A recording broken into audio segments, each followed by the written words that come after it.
بەڕێزان و خۆشەویستان بینەرانی کەناڵی ئاسمانی کەرکووک، ئەم کاتە و هەموو کاتێکتان پڕ لە شادی و بەختەوەری بێ.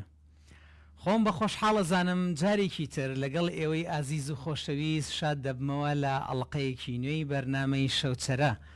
بە دیدەنی ئێوەی ئازیز شاد دەبینەوە. بەرنامەی ئەم جارەشمان بە هەمان شێوەی بەرنامەکانی شەوچەرەی ڕابردوو کۆمەڵێک بڕگە و بابەتی هەمەڕەنگ و فۆلکلۆریمان بۆ ئێوە ئامادە کردووە لە بابەتەکانی وێژەی و هونەری و کللتوری گشتیدا. سەرەتا بە دەنگە خۆشەکەی هونەرمەند ئومێد شوانی بەرنامەکەمان دەڕازێنینەوە، دواتر بە شعرە خۆشەکانی کاکە ئارام سەیدە.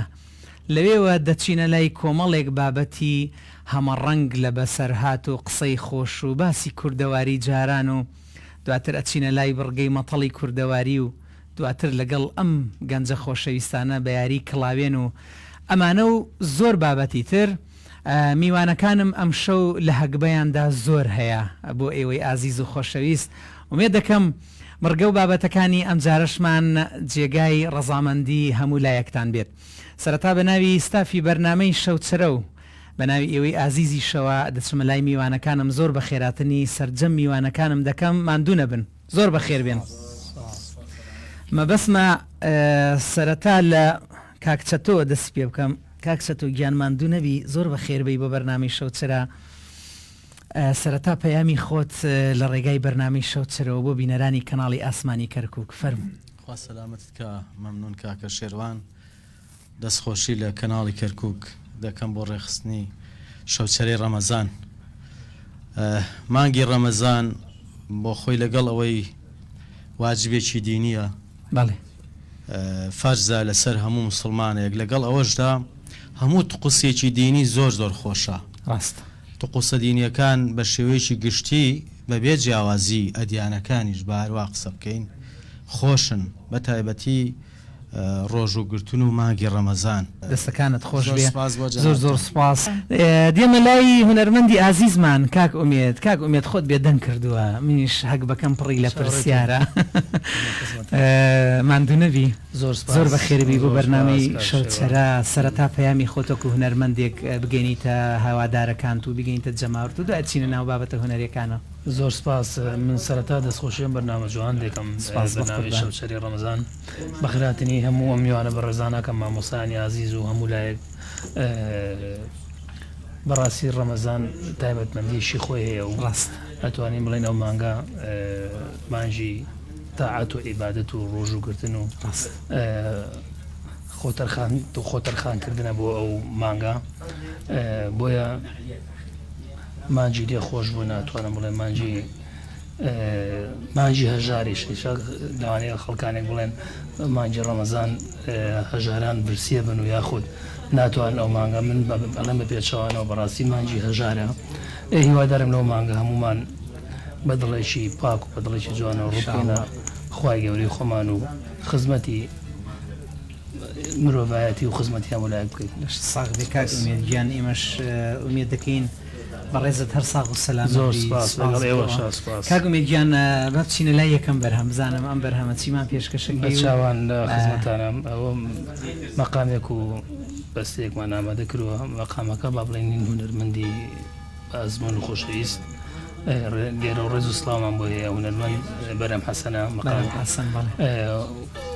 بەستەکەش وەرگیراوە فۆلکلۆرە، بەڵام هونەرمەندانی تر زۆر بەیان توانێتەوە میش پێم خۆش بۆ دێرە. بەقوربان ئێمەش پێمان خۆشە، دەستەکانە خۆش بێ. با بە هاوکاری برایانی ژەنیار بچینە لای ئەو بەرهەمە. کاک فەرموو بەقوربان.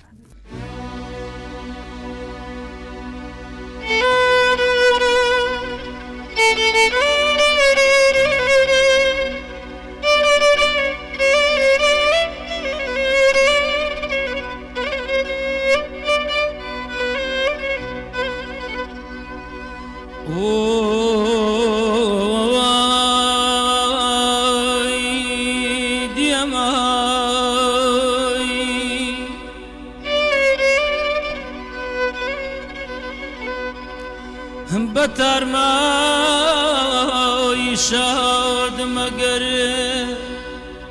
تۆزێ گەردی لە تۆ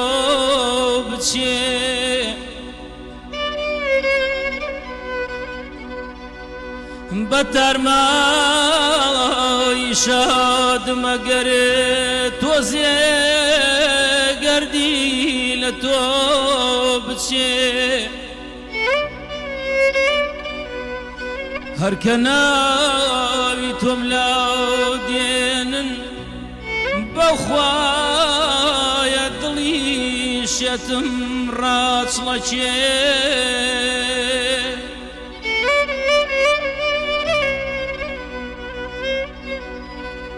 چاوی چاوەڕوانیم داناخەم هەر بە و هیوایم لە پڕێکە یادم کەیتەوە چاوی چاوەڕوانیم داناخەم داناخەم داناخەم هەر بە و هیوایم لە پڕێکە یادم کەیتەوە دەرگای حەوشەکەم لە پێوەڵێم بەڵکو ڕۆژێ لە ناکەو بێیتەوە گڕت بەردا خەرمانم ژینی بە تۆ خۆشم بێزارم لەم ژیانە بێزار لە تۆ لە خۆشم گڕت بەردا خەرمانم ژینی بە تۆ خۆشم بێزارم لەم ژیانە بێزار لە تۆ لە خۆشم نەماوێ ئیتر پێشی نیگای چاوت بنۆشم نەماوێ ئیتر پێشی نیگای چاوت بنۆشم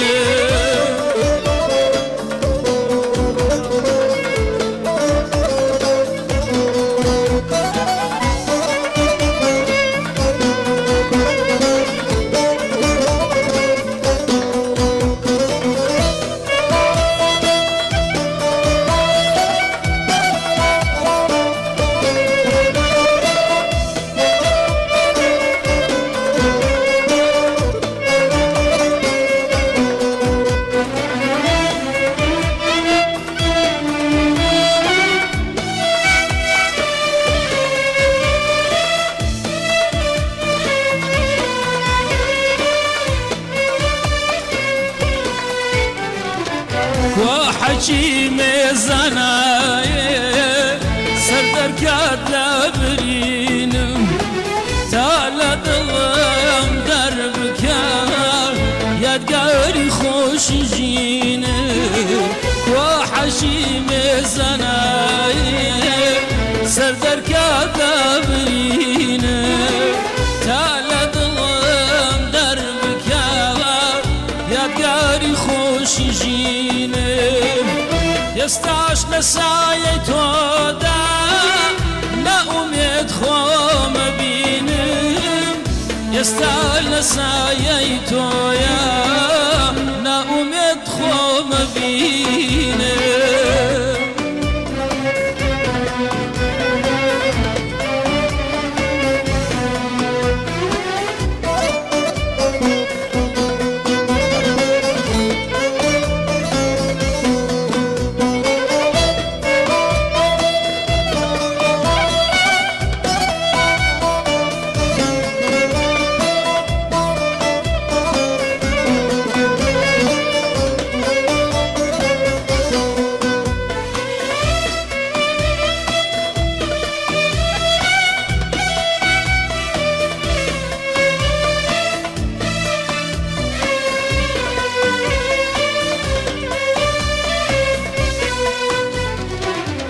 سەری ئومێد تاڵگرت وەستی خەمت خستاڕێم ڕابور چەشنی پەروانە لە دەوری باڵات گەڕێم سەری ئومێد تاڵگرت وەستی خەمت خستاڕێم ڕابور چەشنی پەروانە لە دەوری باڵەگەڕێم شەوان بە یادی تۆوە بەو عیشقات بۆ ئەسووتێم ئێستاش بە یادی تۆیە شەوانە بۆ دەسووتێم گڕت بەردا خەرمانم ژینی بە تۆوە خۆشم بێزارم لەم ژیانە بێزار لە تۆ لە خۆشم نەماوێ ئیتر پێشی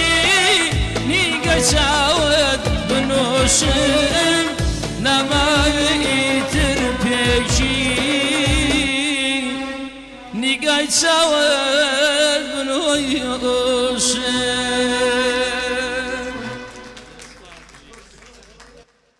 دەستەکانت خۆش بێ کاکەمیرگیان یاخوا ئەو دەنگت هەروە خۆش لەگەڵ ئێوەشە زۆر سپاس هەر بژی بە قوربان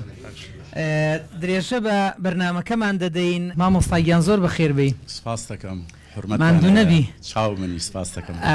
ئێستا تۆ اینجا بەراوردێکم بۆ بکە لە نێوان ڕەمەزانی ئێستا و ڕەمەزانی ڕابردوو چۆن بوو؟ ڕەمەزانی ئێستا ڕەنگە جیاوازتر بێ لەگەڵ ڕابردوو وایە لە ڕابردووە با بڵێ لە بانگی ڕەمەزانە خەڵکی سەردانی یەکتری ئەکرد و بەلای یەک ئەچوون و کۆمەڵێ دۆست و برادەر لە ماڵێکا کۆ ئەبوونەوە ئەگەر لە گوندەکان بێوان لە شارەکان کاتێکی خۆشیان بەسەرا برد بەو یاریە کەلتورانەی کە باوە لە ناو کوردەواریە بەڵێ بەواقع من ئەوەی ئەبینم ئەو عیلاقە و ئەو پەیوەندیەی لە مانگی ڕەمەزانە دروستە بێ و هەموو ساڵێک نوێ ئەبێتەوە هیچ جیاوازیەک لە بینی پێکاتەکانە نابینی سێرەکی ئەچنە چایخانەکان و شوێنە گشتیەکان خۆیان مەشغول کردەوە بە یاریکردنی کڵاوێن و سین و زەرف و چەندین یاریکە یعنی کە تو تەماشایانەکەی هیچ فەرق و جیاوازیەک نابینی ئەمەنە عیلاقەکە ئەو پەیوەندیە ئەمەنە بەتینە یعنی دەخۆشە لە نێوان دوو کەوانە ئەتوانین بڵین ئەبێتە وێزگەیەک بۆ پاکەشکردنەوەی ڕۆحەکان بەتاکی خۆی مانگی ڕەمەزان مانگێکی با بڵێن مانگێکی دڵفێنە مانگێکی کراوەیە مانگێکە عیلاقەتەکان زیاتر بەتینەکە ینی ئەمە شتێکە هەر لە کۆنەوە وەکوتم لە مانگی ڕەمەزان خۆی تایبەتمەندی خۆیە ئەو حەقد و کینەیە سێرەکەی نامێنێت کە سەر حەقد و کینەی لە دڵان نییە خۆیە بەڕای من لە کەرکووک تایبەتمەندی خۆیشەوە لە شارەکان مامۆستا عەزەدینگیان گفتوگۆ لەگەڵ جەنابەت خۆشە من نەزانم جەنابەت لە ڕووی کولتوری وان زۆر دەوڵەمەندی دەست خۆش بێ سپاس بۆ زانیاریەکانت یاخوا هەمیشە ساغ و سەلامەت بی کاک شێروان و من دەستخۆشیتان لێ یەکەم کاک شێروان دەستخۆشی لە کەناڵی ئاسمانی کەرکووکەکە ئەزیزی ئێمەی بۆ ڕێخستنی ئەم بەرنامە پیرۆزە بە ناوی شەوچرای ڕەمەزان و مانگی ڕەمەزان لە هەموو تاکێکی ئەم وڵاتە هەر خۆش بێ و هەر پیرۆز بێت جارێکی تر و سەد جایتر جەنابەت و هەموو میوانەکان سەرسەر و سەرچاوی ئێمە هاتن ئێمەش هەمیشە وەکو کەناڵی ئاسمانی کەرکووک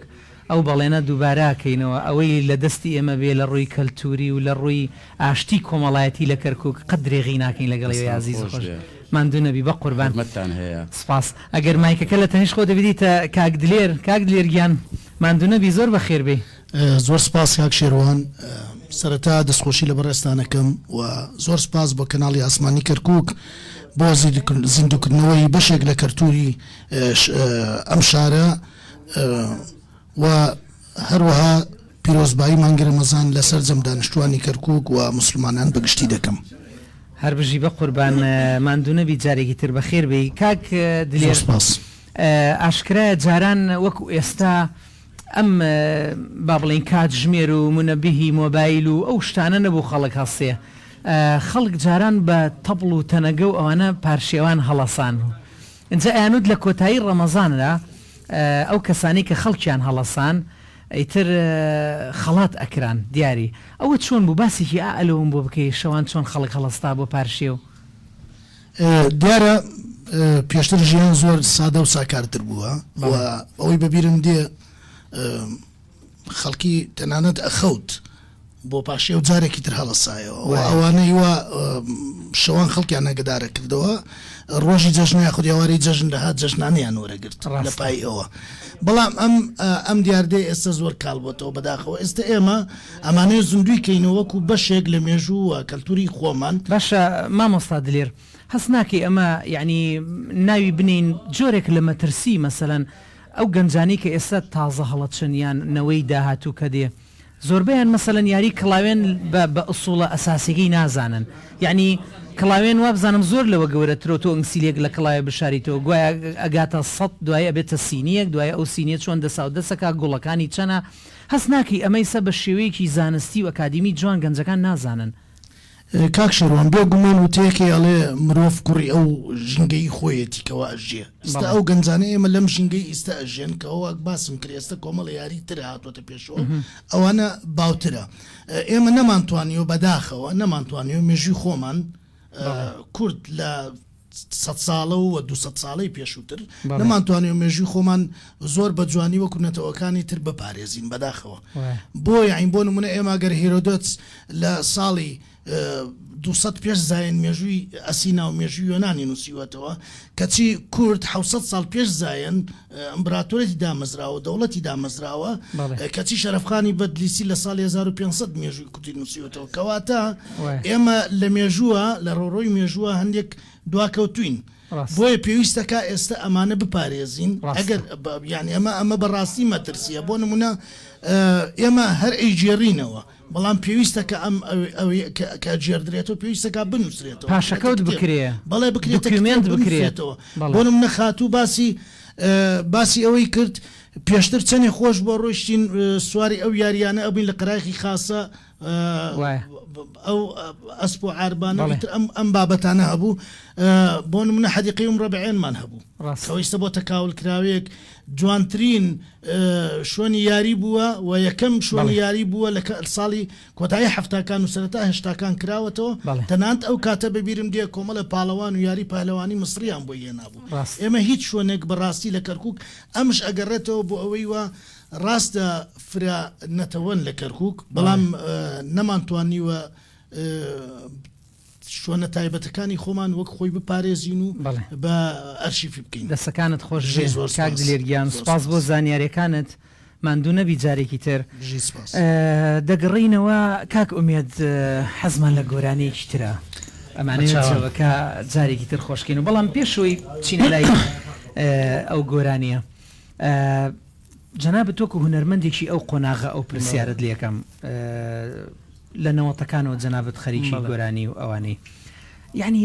بۆ گۆرانی ئێستا وەکو من ناویم ناوە پەشمەک وەکو شعر بەنات ئەیخیتە سەر لێوت ئەتوێتەوە بۆ گۆرانێک هەفتەیەک پێش ئێستا دەرەکرد ئێستەلی بێزارەبی ئێمە گۆرانێکی هونەرمەندانی ڕابردوو لە هەشتاکان لێدراوە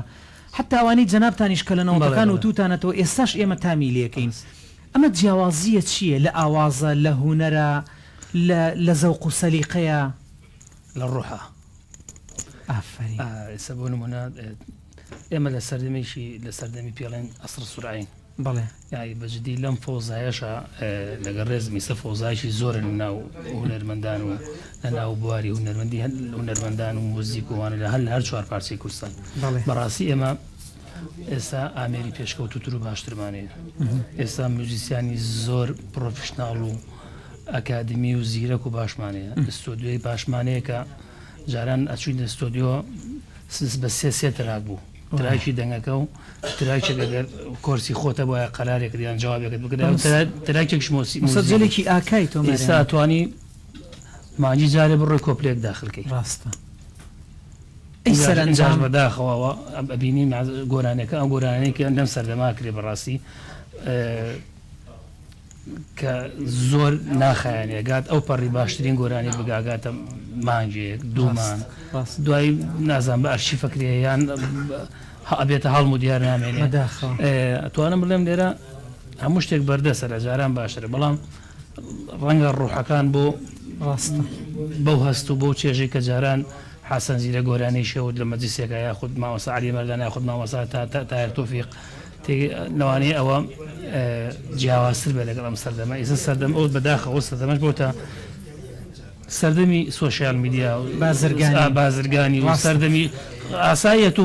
هونەرمەندی هەم کاری جوان بگەوان بتوانانی استفادەش بکەی لە هونەرەکەت بەڵام نەک بازرگانیش تەواوی پێ بکەی یاخود تەنها بۆ شوورەتت بێ ڕاست بەداخەوە ئاوازەکانیشمان ئاوازی باشەیە ئاوازی زۆر جوانێ بەڵام ئیسا کۆمەڵی ئاواز پێیا بوو کۆمەڵی هەمووی وەرگیرا و هەر کۆپیەکی ڕاستە و خۆیە ئەو نێ بڵێ مەسەد ئاوازێک تۆ ئەتوانی جۆگری هەموو وڵاتێک بی جۆگری هەموو موزیکێک بی موزیک و گۆرانی سنووریان نییە سنوورەکان تێپەڕێنن بەڵام تۆنێک بچیت موزیکێکی مەقەدۆنی ئەرمەنی ئەفغانی هەرچیەک عەربی ڕێک کۆپی خۆی بکەیت ئەتوانی تۆ لە ئۆکتافێکا تۆ لە ئۆکتافێکی دەستکاریشی بکەیت بەڕاستی هەر میلۆدی لە میلۆدی ئەچێ بەڵام جوانکاری تیا بکە گۆرانی ئازەریە مامۆستا حەسەن زیرەکە مامۆستا ماملی بە کوردی و توانە ئازانەکە جوان لێبێ ئەڵێ ئەمە خۆیانین بڵین کوردان دویانە بەتاچیت ئەوەیە مەبەستەکە لێرە هەست و ڕوحەکەی جاران سپاس دەکەم ئێستا بە هاوکاری ئەو برا مۆزیسیان بچینە لای بەرهەمی دووەم بە چاوە فەرموو بە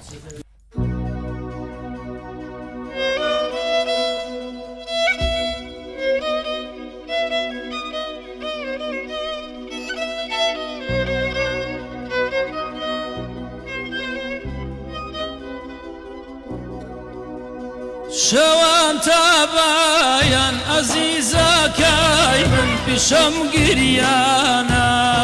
وای پیشەم گریانە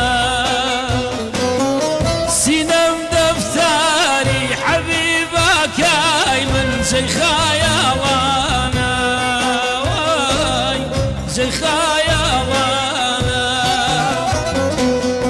کارم ناڵین و ئەزیزەکەی من ساقی و پەیمانە ساقی و پەیمانە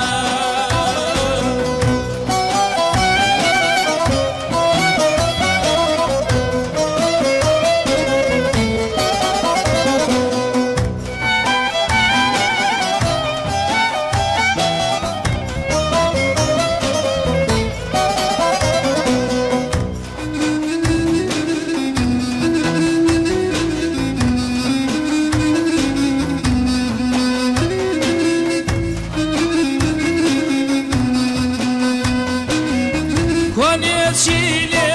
هات ئەزیزەکەی من مەیلاکەی پارێت وای مەیلاکەی پارێت لە چی ڕەنجاوە ئەزیزەکەی من دڵی نازدارێت وای دڵی نازدارێت سەڕێژن بۆ من ئەزیزەکەی من چاوی بیمارێت ئای چاوی بیمارێت کێ دڵیات وە حەبیبەکەی من بدا ئازارێت یار بدا ئازارێت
دەسەکانت خۆش بێ کاکە ئومێدگیان گۆرانێکی زۆر زۆر خۆش حیاتم یاخوا هەمیشە ساغ و سەلامەت بی. ئەچمە لای مامۆستا لوقمان، مامۆستای گیان زۆر بەخێر بێ. زۆر سپاس بۆ ئێوە و بۆ کەناڵە بەڕێزەکەتان. سەرەتا جەژنی مانگی ڕەمەزان لە ئێوە و لە بینەران و لە خەڵکی کەرکووک پیرۆز بێت. هەر بژی بە قوربان. کاک لوقمان گیان، یەکێتر لەو شتە خۆشانەی کە جاران لە مانگی ڕەمەزان یان بە تایبەتر لە بەرنامەی شەوچرە یان لە شەوچرەی ماڵان کە دائەنشتن مەسەلەی یاری بوو. یاری لە کوردەواریە بابەتێکی زۆر سەرەکیە، ینی گەلی کورد زۆر گرنگی بە یاری داوە. سەرەکی تریان ئەوەی یاری کڵاوێن لە شەوچرەیە، بەڵام جگە لەوانەش ئێمە کۆمەڵێتر یاریمان هەیە. بە بیرەوەری جەنابەت لە منداڵی خۆت ئەکی دێسا کۆمەڵی یاریت کردووە، سەرەکی ترین ئەو یاریانە چی بوون؟ سەرەکەترین ئەو یارانی کە ئێمە وەکو مناڵان ئەمان کرد لە خەڵکی ئازادی کێ لە بەردێنەمانە کرد، کۆمەڵی بەردی گەورەماندانا بە بەردی بچووک بەردەکامڕمان پێمانەوت کێ لە بەردێنە هەلوچێن هەبوو، مزراحێنمانە کرد، گولێنمانە کرد، کۆمەڵی یاری هەبوو، بازێنە بوو، سێبازێنە بوو، کۆمەڵە یاری چاوشارکیە کرا، کۆمەڵە یاری زۆر هەبوو. بەداخەوە ئێستا ئەم ئامێرە زیرەکان هەمووی لە ناوداوە. ڕاستەکەی بەڵام خۆ گرنگە ئەوانە ئێمە دوکیومنتی بکەین و یاداشتی بکەین لە بیرمان نەچێت. ڕاستە، ینی حەق هەیە مامۆستایانی وەرزش لە قوتابخانەکە من پێم باشە ئەمانە ئەتوانن وەکو یاریێکی وەرزشی بە مناڵانی بڵێنەوە، هەم ئەبێتە یاریێکی وەرزشی هەم وەکو کەلتورێش ئەپارێزە و لە بینی مناڵ و لە بیرەوەری مناڵە ئەمێنێ. پێم باشە ئەمە ینی بە تایبەتی لە خوێندنی کوردیا ئەمە بکرێتە بەرنامە و مامۆستایانی وەرزش بتوان ئەم یارانە لە وانە وەرزشەکانە بڵێنەوە. دەستەکانت خۆش بێ مامۆستا لوقمان، سپاس بۆ زانیاریەکانت. ئەگەر مایکەکە لێ بدەیتە کاک نەوزاد، کاک نەوزاد گیان بەخێر بێی، ماندوو نەبی. سپاس، ماندوو نابین ئینشاءالله یاخوا هەروە بە گەنجی و جوانی بمێنیتەوە. کاک نەوزاد گیان، کاتێکە مانگی ڕەمەزانە هات هەست ناکەی تەنانەت لە ڕووی مرۆڤەکانەوە خۆ ئامادەکردن جیاوازیەکی هەبوو. جاران خەڵک زۆر بە شەوق و زەوقەوە خۆی ئامادە ئەکرد، مەسەڵەن هەفتەیە پێش ڕەمەزان شتی دروستە کرد، شتی ئامادە ئەکرد، بە شەوق و زەوقۆی پێشوازی لێ کرد. هەست ناکەی جیاوازیەکێ لە نێوان مرۆڤی ئێستا و مرۆڤی جاران؟ وەڵا بێگومان هەم لە ڕووی تەندروستیەوە خەڵکی ئەمڕۆ فەرقیە لەگەڵ جاران و هەم ڕەمەزانیش. ئێستا هەموو شتێ زۆر و حازر لە پاکەت بەستامی جنادا وایە. جاران دەبوو پێشوەخت خۆتی بۆ ئامادە. مرۆڤەکان جاران قەنەعەتیان زۆر فول بوو، خواردن کەم بوو، ئیرادە و ئارامیان زۆر بەتوانا بوون. زۆر ڕاستە تێگەی لەگەڵەوەشە ینی بربەرەکانەی هەموو شتێکیانە کرد. بە خواردنێکی کەم قەنەعەتێکی با بڵێن زۆریان هەبوو و تەندروست بوون، دڵیان خۆش بوو و زۆر بە ئومێدەوە پێشوازیانە کرد. ڕاستە. ئێستا لەگەڵ ڕێزم مامۆستایان بە حەقیقەت یعنی وایان کردووە نازانین بە قسەی کام مەلا بکەین. بە حەقیقەت جاران یەک مەلایەک لە ئیمان بوو، ئیتر هەموو شتەکان لە وەرە گیراوتەوە. کاک نەوزاد هەست ناکەی یعنی ژیان بە سادەی خۆشترە، ئەم قەڕەباڵغی و شتێک کە ئێمە هەمیشە هەڵپا ئەەکەین، هەمیشە تاوە دەین، دوای سەرنجام ئارامی خۆمانمان لە دەست داوە و ژینگەکەشمان ژینگەیەکی پیسە. وایە ئەگەر تاکوتەرا بین یا لە شوێنەکانی ئەوە بین بە حەقیقەت تەندروسترە بین، خواردن و زەوق و شەوق دەکەوا بێ با هەل لە ئیمشەوە بڕیار بدەین بگەڕێن بگەڕێنەوە بۆ خان و خوڕەکان بچینەوە بۆ لادێکان بگەڕێنەوە سادەیەکەی جاران گرنگ لە خواردن و لە ماڵ و لە سیارە و لە قەسر نییە، بگەڕێنەوە ئارامیەکەی جاران خۆشبەختی لە قەنەعەتە. ئافرین ڕاستە، لە ئیرادە و با بڵێن ویستی ئینسانە. ئافرین ڕاست. یعنی ئەوە قسەیتانە بۆ مەسەلەی مامۆستا باسی ڕەمەزانی کرد، حەزەکەم تەکمیلێکین. فەرموو عەزیزە. ڕەمەزانی جاران خۆ ڕەمەزان و مانگێکی پیرۆزە و مانگێکی ئاینی و کۆمەڵایەتی و سۆز و بەزەیی و ئیتر هەموو شتەکانی تیا. ڕاستە. و مانگی کۆکردنەوەی هەم خێزانە و هەم با بڵێن لە شارێکیوە کەرکووکە هەم نەتەوەکانیش ڕاستە ئەگرێتەوە. ینی بەڕاستی مای خێر و بەرەکەتە جگە لەوەیشی لە ڕووی تەندروستیەوە ئێمە سوود و قازانجێکی زۆری لێوەرەگرین و هەست و نستیشمان بەرامبەر بە نەداران بە بێنازەکان بێدایک و باوکەکان ئەجوڵێ ئەتوانین لەو کاتە سۆز و بەزەیمان زیاتر ئەوە دەستەکان خۆش بێ کاک نەوزادگیان سپاس بۆ زانیاری بەس حەزەکەم مەتەڵێکیش بڵێم دەی فەرموو فەرموو زام کێ ئەزانێ لەم برادران دەی فەرموو ڕەشە وەک بزن وردە وەک کزن بە پێنج بۆیە چن بە دووەی دزن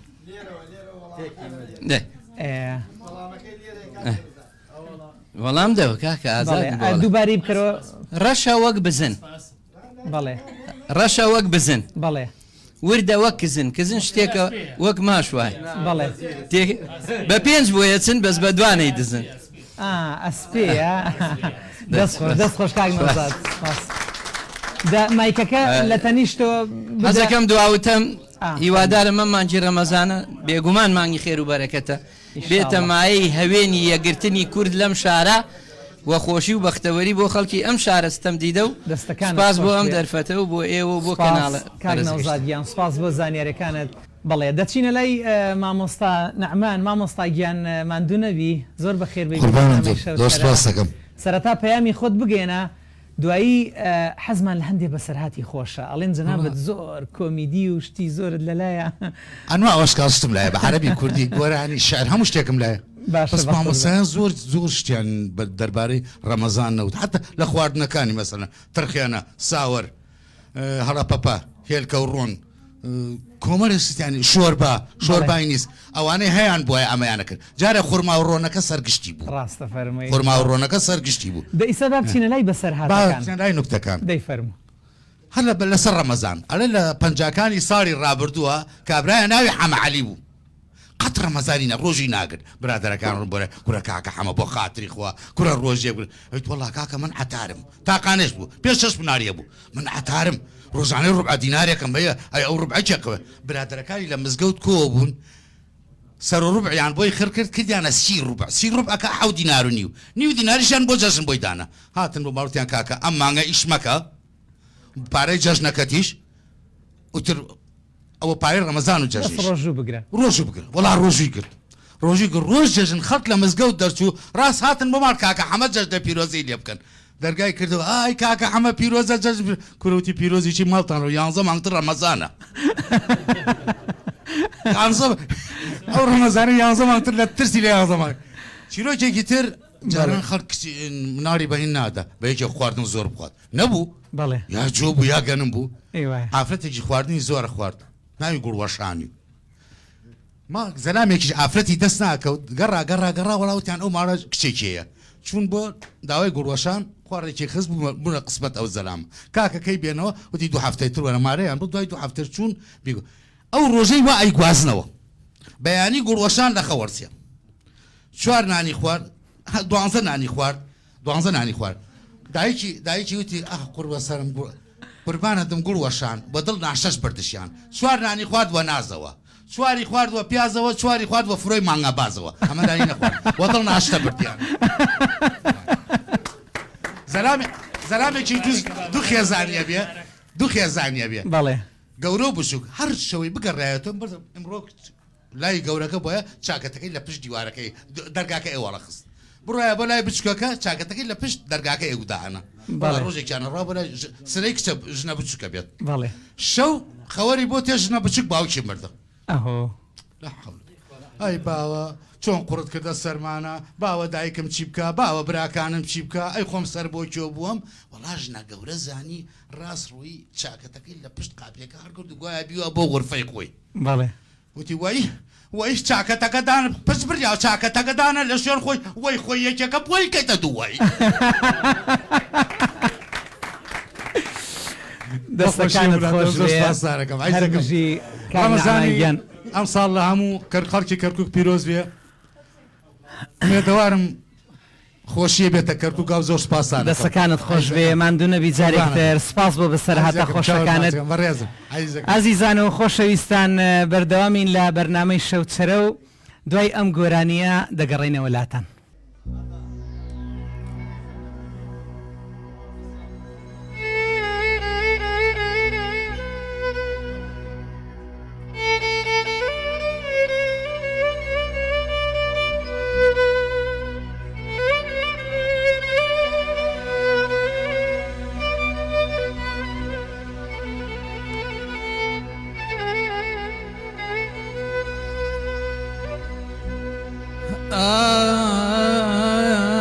يكرك يا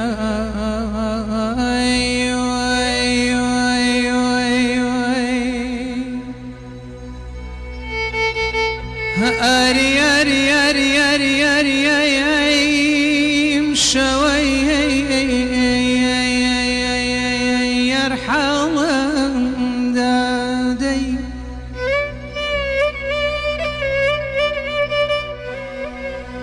عزيزي شاور رجعي بارين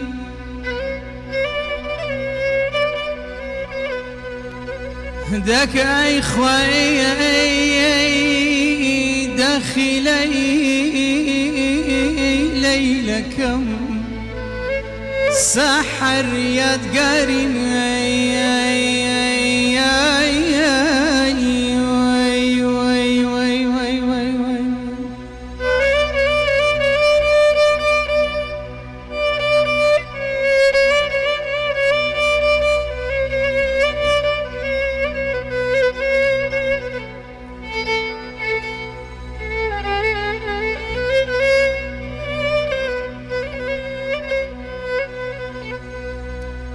أري أري أري أي كان خالناي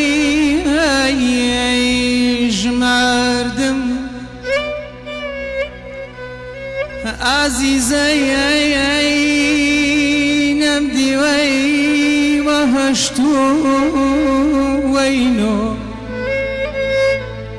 هيج خالنا ديم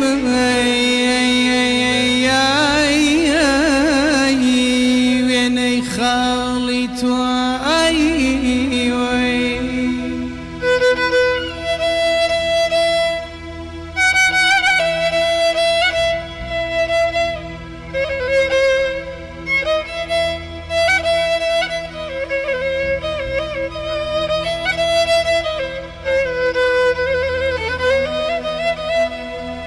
أريا كورا قاريا ريا مشوي خبيدي ما ظالم دادي فلك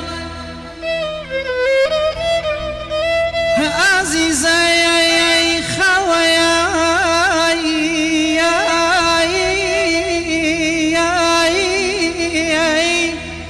دروني وبلاي من باشتن دق بالاي من باشتن قومي البلاي ليل بياي أريا كورا قاريا ليشومي شارم يتيم ليك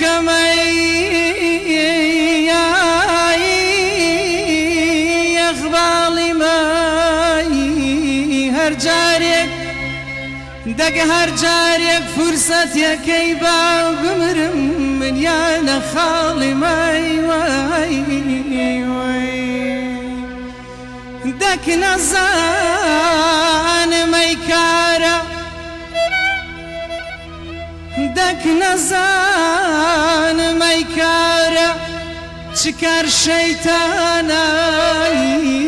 وليا زملدل دق وليا زملدل باو بمرم دل چی پشیمانا وای امان امان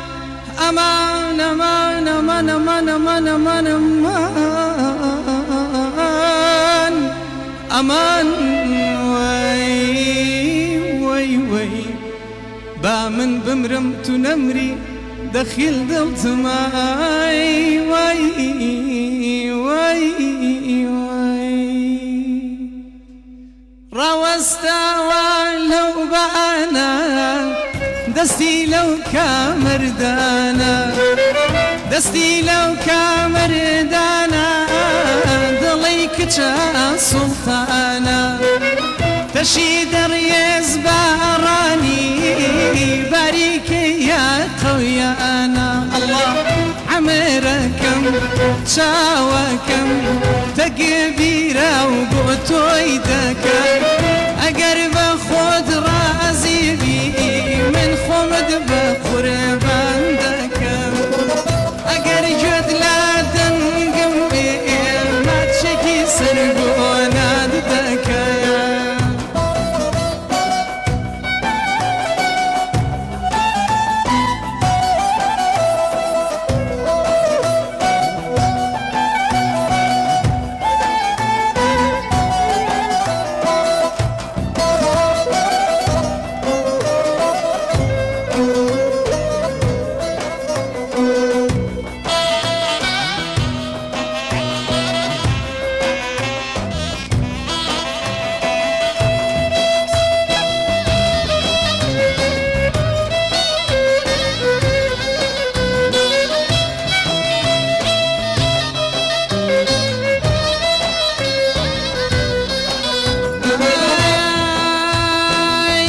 چەند جوانە چاوی کاڵی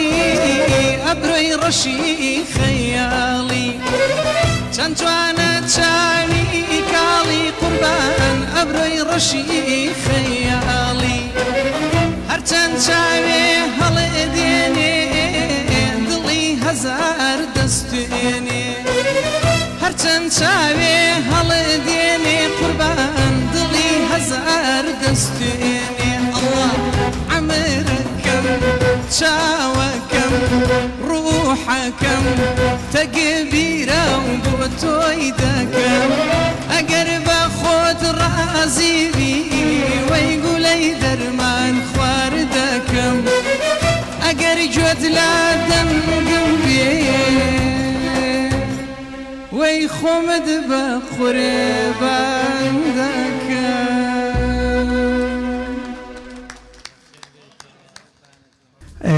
کاک ئومێدگیان سەبارەت بە بەرهەمی تازە پێمان خۆشە دو هەواڵی هوەریت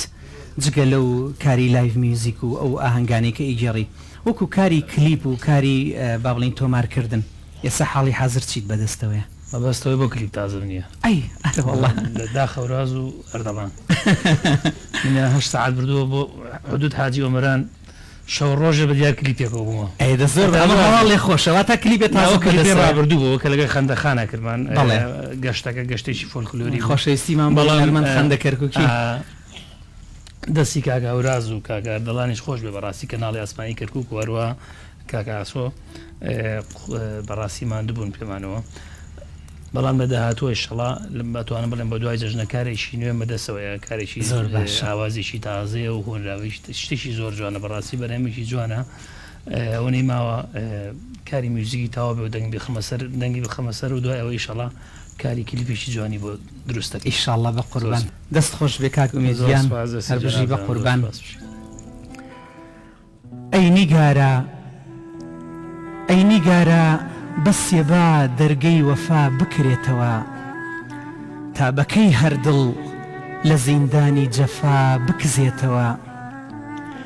سەبری ئەیوبم لەکوێ بوو عمری نوحم چۆن دەبێ 52 ڕۆژێکم ماوە ڕوحکە چوو نایەتەوە 52 ڕۆژێکم ماوە ڕوحکە چوو نایەتەوە هەر بە ئەرزی ڕەحمەوە وابێ یا بە عەزمی کوشتنم ئەی ڕەفیقان ڕجاکەن توخوایار بێتەوە پەردەی ڕوو هەڵگرە گیانە وەفای تۆ سەبری من وەک حەیایی عاشقان قەترەیەکە بە نەتکێتەوە. سڵاو لە شاعیری مەزنی گەلەکەمان سافی هیرانی. خۆشەویستان و ئازیزان دەچینە گۆشەی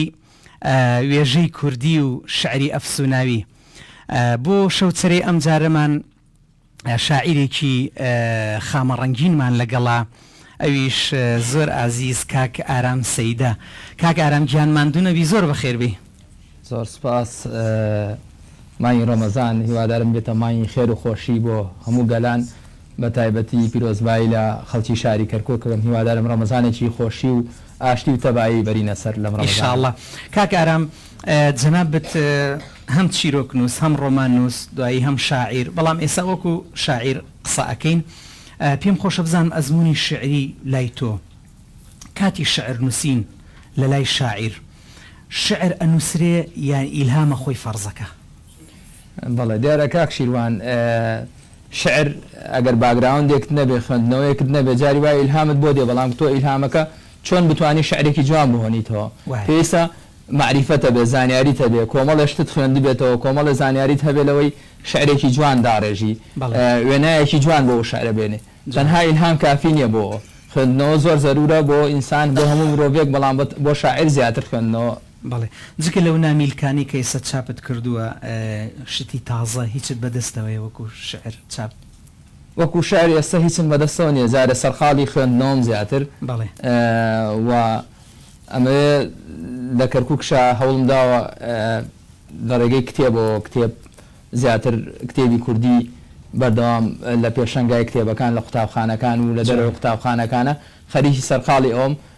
ئینشاءڵڵا لە ساڵی داهاتووە لە خوێندنگا سەرەتایەکان چیرۆشی مناڵان لەوێ دەست پێ بکەین لە ڕێگەی قوتابخانەکانی سەرەتاییشەوە بۆی مناڵانیش هام بین چیرۆکی مناڵان بخوێنێتەوە. دەستەکانت خۆش بێ کاکارامگیان بە هاوکاری برایانی ژەنیاران با بچینە لای چەند پارچە شعری بە دەنگی جەنابەت. یادگارەکانی ئەو لە غوربەتە لە سەحرای غوربەت و تاریکی شەودارە یادگارەکانی ئەو تاکە چرایەک بوون بەدەستمەوە بۆ ئەوەی سەرنجم بۆ کەسی تر نەڕوانێ دڵی شێتم بە زڵتی سیا دەبەستمەوە دەتۆش وەرە نەبام دڵە دیلەم لە زندانی بێتۆی داجیان بسپێرێ ئەو ساکێ هەواڵی مەرجی من و سوتانی یادەکانت بۆ بنێرێ خۆزگام زانی لە نیشتیمانی غوربەت بێچاوەکانی تۆ چەند سەختە ژینم شەوانە ئەچمەنێ و قوڵایی زامەکان گردون ئەهەژێنێ سەدای نالەوشین نەم بیستر پێیەک ئەو شەوە تا گزنگ دڵی بێداریشتوایەوە لە نێو ئازار و ئێش دوای خامۆشبوونی یادەکانم جەستەی شەکەتیشم بوو بە خۆڵەمێش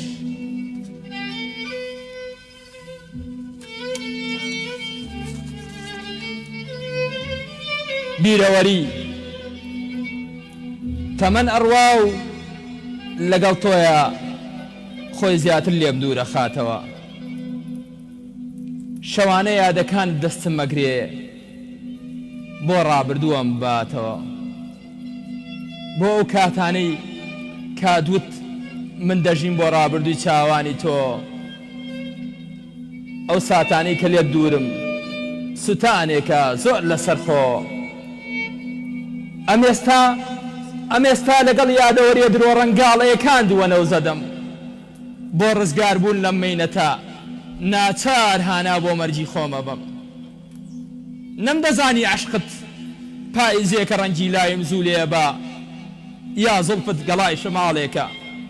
یا زڵفت گەڵای چنارێکە بۆ هەموو شەماڵێ سەماعەکە بۆیە دڵم خستە نێو لەپی دەستت بەبێ پەروە بە وشەی کۆچ و دابڕان و تەنیایی هەرگیز نەمبوو بڕوە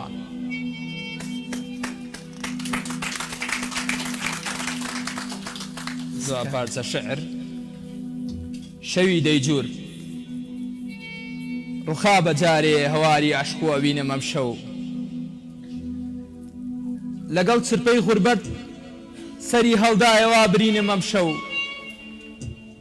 لە وەرینی گەڵابێ نازەکانی ئەم پاییزی عمرم دیارە مەرگی ناوادە عیشق خۆمە بینم ئەم شەو کوژایەوە چرای چاوانت بوو بە تاریکستان جێگەی ژوانم وێنەی عشقەکەی نالی و چیرۆکی مەموزینم ئەم شەو تا سەحەر چاوەڕێی ترپەیەک بووم تا ببینی دەریای سووری عشقم هەر نەهاتی گوڵم گوێت نەگر لە ناڵە و شینم ئەم شەو جوانتر لە ڤینۆس بۆ ناپرسی مۆمێکم بۆ جوانی دەتوێمەوە نەبا مەرگ دەستی لە گردنم گیرکە بێرە فریام نازەنینم ئەم شەو چەند ڕق بووی بەبێ پەروارێگەی غوربەت و تەنیایت گرتە سەبەر نەتپرسی لە زامی دڵ تا بڕایەوە دوا هەناسەی ژینم ئەم شەو دەستەکانت خۆش بێ کاک ئارامگیان چەند هۆنراوەیەکی زۆر جوان ئومێد دەکەم ئیشاڵڵا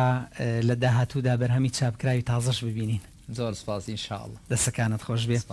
خۆشەویستان و ئازیزان درێژە بە بەرنمەکەمان دەدەین و دەچینە بڕگەیەکی تری بەرنامەی شەوچرا ئەویش بڕگەی مەتەڵی کوردەواریە دیارە ئێمە بۆ هەر بەرنمەیەک بۆ هەر ئەڵلقەیەک مەتەڵێکمان ئامادە کردوی سەدێمە لای ئەم برا ئازیزانە کە دەمێکە ئەزانم سەرقاڵی یاریکردنن سڵاوتان لێ بێماندوو نەبن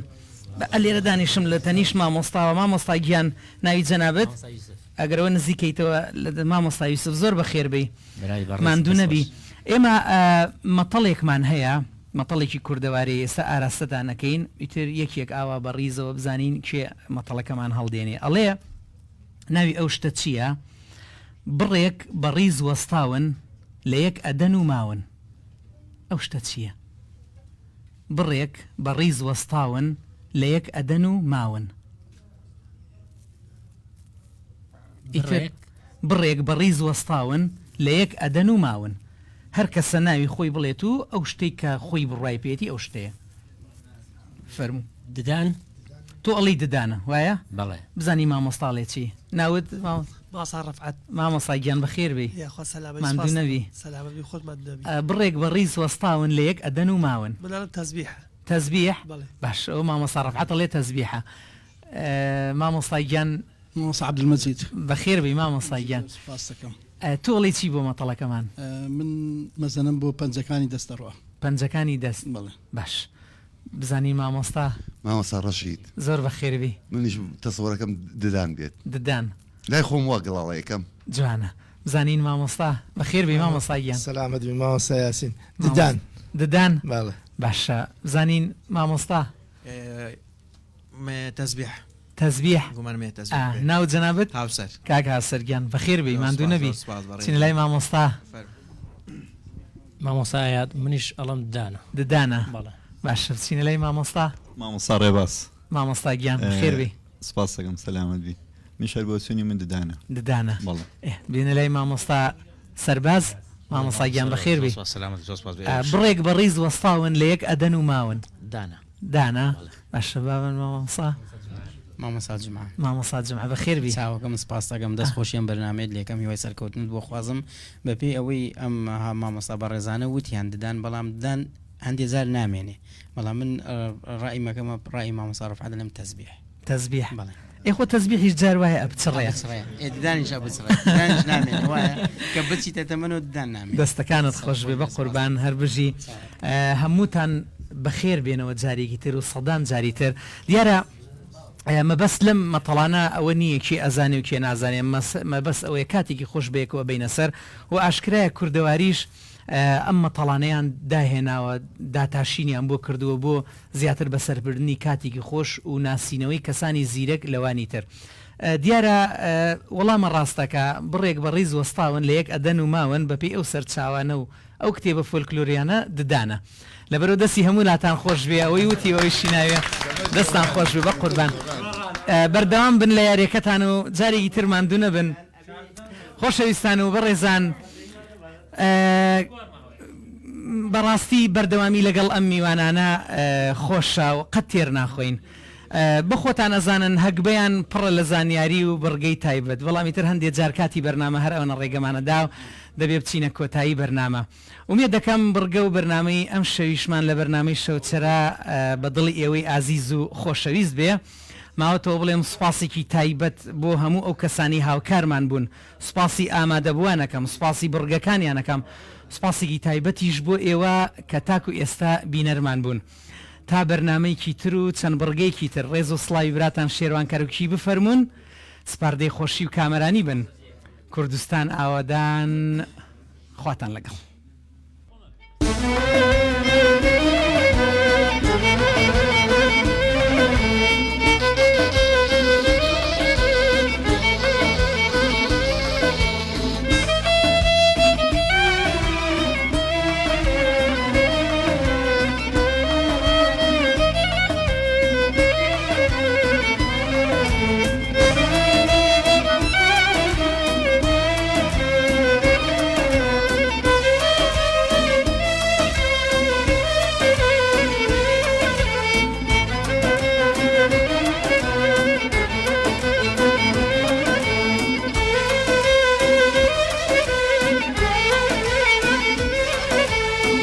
هەروەی باڵایە بەر سەروی بێگێرەیە سەروی بێگێرەیە هەروەی باڵایە بەر سەروی بێگێرەیە سەروی بێگێرەیە خەڵکی کەم شایاری هاوڵاتی و نەمەرەیە هاوڵاتی و نەمەرەیە ئەو ڕێکم لێدایە با دڵم نەمەرەیە با أهو هانا يا سايم دابين دقيرين دابين دقيرين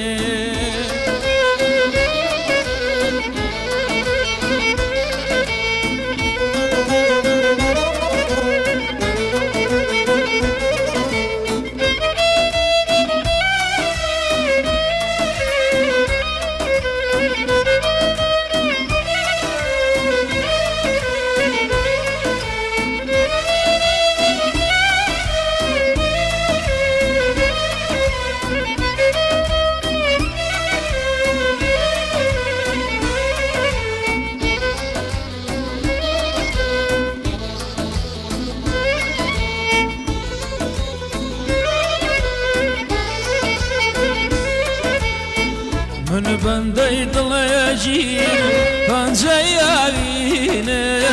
پەنجەیاوینم من بندي دڵێژین پەنجەیاوینم پەنجەیاوینم کز کزدا سویۆتیە تان و پۆژینم تان و پۆژینم با تۆیە بەخشیم جانی شیرینم جانی شیرینم با تۆیە بەخشیم جانی شیرینم جانی شیرینم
تۆڵێی بام خۆشەوێ تۆڵێی بام خۆشەوێ کەچی پەنجەرەکان پێوادەی تۆڵێی بارانم خۆشەوێ کەچی چەتری بۆ هەڵەدەی تۆڵێی باڵداورەکانم خۆشەوێ کەچی سەریاوەن دەبریت و دەیان خۆی زۆرە ترسم لەو ساتانەی کە پێمەڵێی خۆشمەوێ خۆشمەوێ من جوان پارەیەستی تۆ خۆ پارەیەستی تۆ خۆ پارەیەستی من جوان پارەیەستی تۆ خۆ پارەیەستی تۆ خۆ پارەیەستی خەتای هەر کەسێ دەکاوێ کۆستی دەکاوێ کۆستی ئەرەوەی باڵامە هەر سەروی بێگێرێ سەروی بێگێرێ خەڵکی کەم شایاری هاوڵاتی و نەمەرێ هاوڵاتی و نەمەرێ